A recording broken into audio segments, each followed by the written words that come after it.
In this lesson, you can see that I'm going to look at volumes of pyramids. So first we have to look at how are we actually going to compute the volume of a pyramid. And if you think about, or if you do a little demonstration on this, you'll see where the formula actually comes from. What I want to look at is how many, if I were to take a pyramid that had a base congruent to the base of a prism, and the pyramid and the prism had the congruent height, how many of these pyramids could I fit into one of these prisms?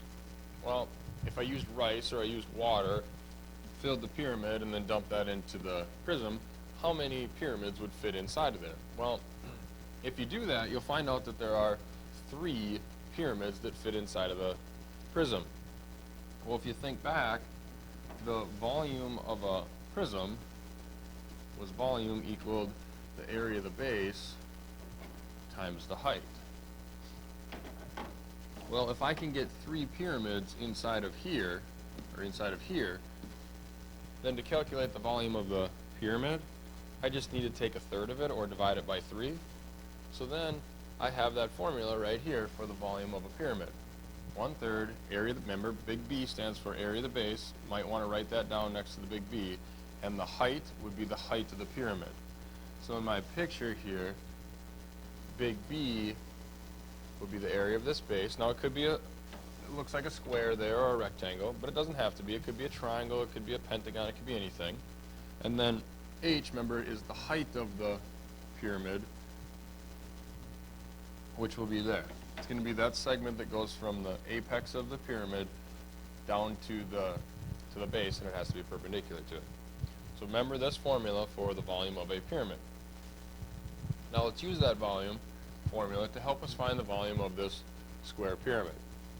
So I look at this, and 1, it tells me that it's a square pyramid, which means the base is a square, so it's going to be real easy for me to calculate the area of the base.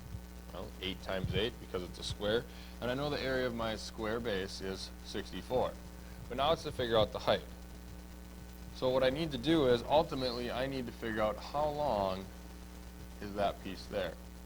And all I know right now is that one of those lateral edges is 12 inches. So what I'm going to do is I'm going to do a couple things. I'm going to take this over here, and I know that this edge right here is 12.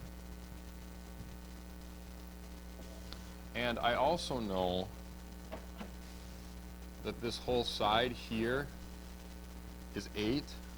Therefore, if I just go from that point there to the halfway point, that would be 4. And then I could draw in slant height, which remember is going to be perpendicular. I have a right triangle. This is going to allow me to figure out that slant height, the green part, which I'm going to put in here as well. I don't know it yet, but I'm going to figure it out here very shortly. So I'm going to use this picture to help me find the green slant height using my Pythagorean theorem. So I'm going to have a squared plus, well, my slant height, I'll use L, equal to the hypotenuse in this one, which would be 12. Now as I go through and I solve this, I'm going to find this out. We have 16 here plus L squared equal to 144. Get rid of the 16. I find out that L squared is going to be equal to 128. I take the square root of that. And then I'm going to figure out that L is, now remember, taking the square root, so it's in plus or minus, square root. And now I got to look for factors. So I'm going to factor this 128. I know it's even, so 2, well, that'd be 2 times 64. 64 is 2 times 32. 32 is 2 times 16. 16 is 2 times 8. 8 is 2 times 4. And 4 is 2 times 2. There we go. There's everything. So now I go through and I look for those pairs. Pair of 2's, pair of 2's, pair of 2's. I can take 1, 2 out for each pair. That's going to leave me with plus or minus 8 root 2 for the length of that green segment. Now, being this is talking about a length, the -1 is not going to make sense for this problem. Now I'm going to come back up here. That piece is 8 root 2. which when I come over here, I know that this is now 8 root 2. And then I'm going to connect the height of my pyramid to the bottom of the slant height, and I know that's 4 because the height in this right square-based pyramid is going to land right in the middle of that square. And now I have another triangle with the red, the green, and the blue, and I should be able to calculate the length of the height, the red piece. So, go back to my Pythagorean theorem again. A is 4 squared plus my B is going to be the height of the pyramid. I'm going to call it H then, squared, and that's going to be equal to C, which is 8 root 2. And remember, it's all of that squared. Now I have to solve this. So 4 squared is 16 plus H squared equal to, well, 8 root 2 squared is just going to come back to right here. I took the square root of 128 to get 8 root 2, so if I square it, I'm going to end up back at 128. So it probably would have been to my advantage not even to worry about simplifying it, but that's okay. A little extra practice on that, it's not going to hurt us. Now as I continue, get rid of the 16. Find out that H squared is going to be equal to 112. Take the square root of both sides. Find out that H equals, and again, it's going to be plus or minus. And I'm going to look for factors. It's even, so 2 times that would put me at 56. Oops. I'm not going to write down the 56 though. Factors of 56 would be 2 and 28. Factors of 28 would be 2 and 14, and factors of 14 would be 2 and 7. So I have it all factored. Look for those pairs again. Pair of 2's, pair of 2's. So now I'm at plus or minus 4 root 7. And again, being we're looking for the length of something in our pyramid, the negative's not going to make sense. So I just figured out that the height of my pyramid is 4 root 7. It'd be inches. Now I am able to figure out, I just wrote a 2 there, didn't I, instead of a, let me try writing this again. 4 root 7. There we go. Now I can find the volume of my pyramid by doing 1/3 area of the base times height. So I'll come down here. My volume is going to equal 1/3 area of the base. I knew that each side of my square is 8, so I'm going to do 8 times 8 for the area of the base. And then multiply it by the height, which I just found at 4 root 7. And I will have it. So I'm going to look at the exact answer first. What I'm going to do is I'm going to take 8 times 8, which is 64, and then I'm going to multiply it by the 4, and I'm going to end up with 264. And I have to multiply it by root 7, and I have to divide by 3 or multiply by 1/3. So right here would be the exact answer for the volume of that pyramid. Now if I wanted the oopsie, sorry, it's not 264. Let me try that again. It's 256. Slight difference there. So it's 8 times 8 times 4 is 256. Multiply by the root 7, divide by 3, and we will have our answer, our exact answer. Now, if I want the approximate, I'm going to want to take that, multiply it by the square root of 7, and then divide by 3. So if I type all that in on my calculator, I'm going to come up with an approximate value, which is probably nicer in this situation, of 225.77 cubic inches. So yes, that problem's a little bit in depth, just because we had to use the Pythagorean theorem a couple times to actually calculate the length of the height. But once we had the length of that height, then it's just a matter of plugging it into the formula. 1/3 area of the base times height. And in my last one, now in this one, I kind of went overboard, I guess, with the square-based pyramids, because this one's also a square-based pyramid. But on this one, notice it gives us the volume of the pyramid, and it wants to know what's the surface area. Well, what we're going to have to do first is think about how to get surface area. So what I'm going to do is I'm going to draw the neck. It's going to look something like this. And I think about what do I need to know to calculate the surface area, which would be the area of that net. Well, I know that each side of my square is 16 inches, so I know this is 16 inches, this is 16 inches.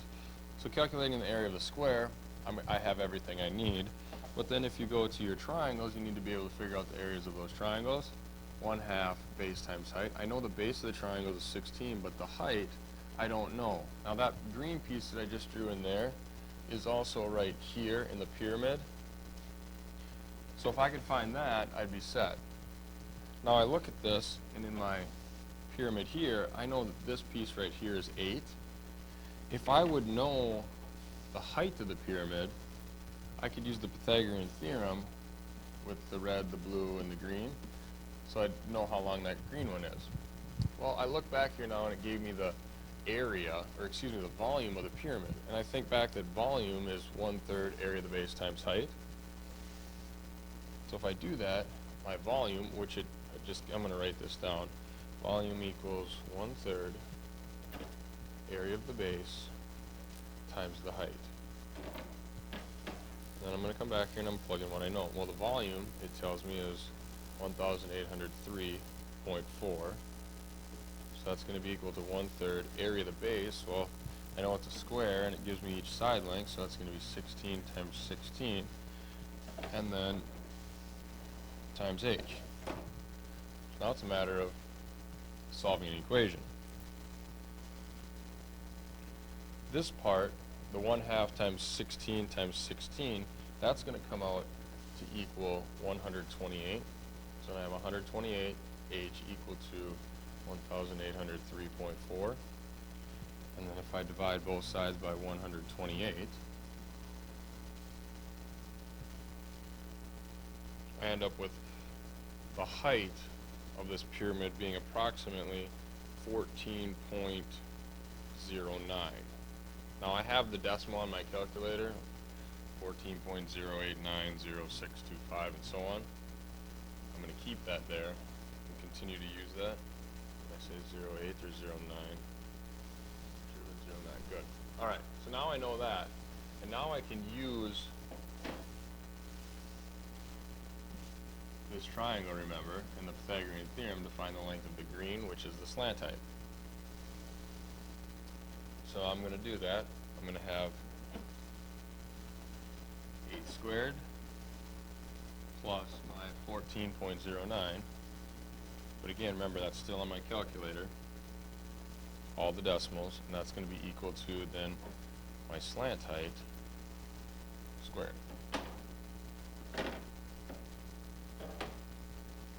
Alright, so 8 squared, that's going to be 64.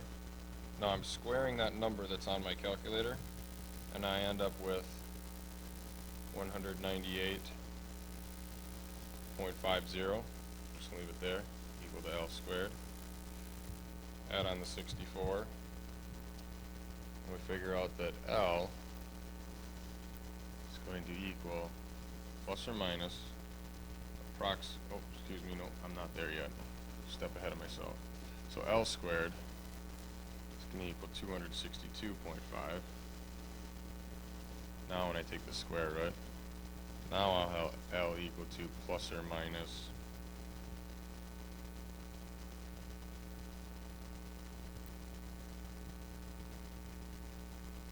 16.20.